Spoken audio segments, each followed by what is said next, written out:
Guys আসসালামু আলাইকুম। দেখেন আজকে হচ্ছে অনেকগুলা মাংস রান্না করব। দেখেন সব মশলা দেওয়া হয়েছে, সব মশলা দিছি।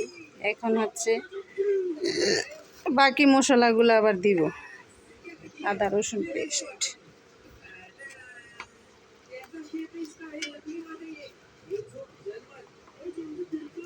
রসুন একটু বেশি দিলাম। তারপরে সাথে হচ্ছে টমেটো, পেঁয়াজ কুচি। টমেটোটা পরে দেই, আগে পেঁয়াজটা দিই। সব পেঁয়াজি দিয়ে দিলাম।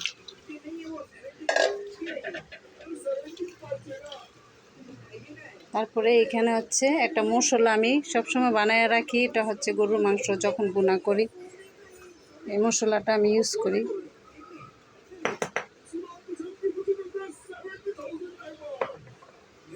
বেশি দেওয়া যাবে না। আর এখানে আছে কাঠবাদাম, পেস্তা বাদাম একসাথে। তারপরে হচ্ছে চীনা বাদাম, পেঁয়াজ বাটা।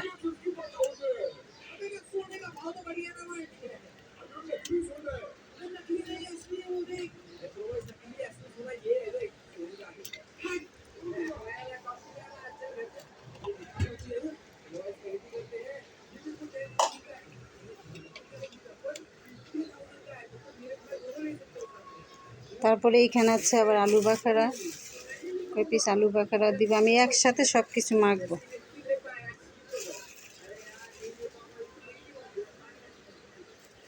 এখন আমি এটাকে মাখবো।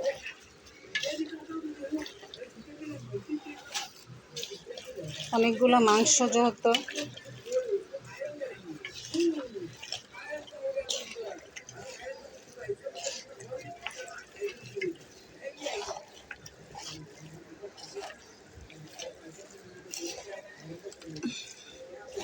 কার কার এভাবে খাইতে মনে চায় চলে আসেন, না হলে কমেন্ট করেন, ঠিক আছে?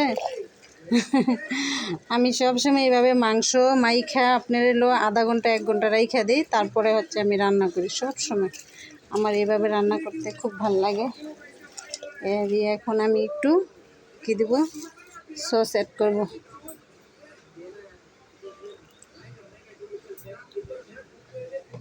তারপরে এখানে আমি একটু লিকুইড দুধ ব্যবহার করব।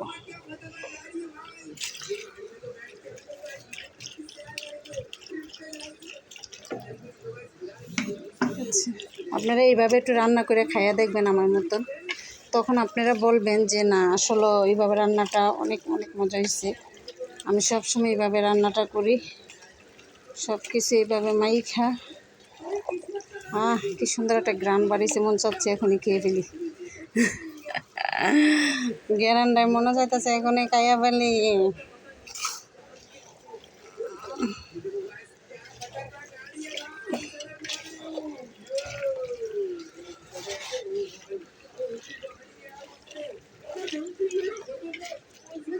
আমার মাখা কমপ্লিট।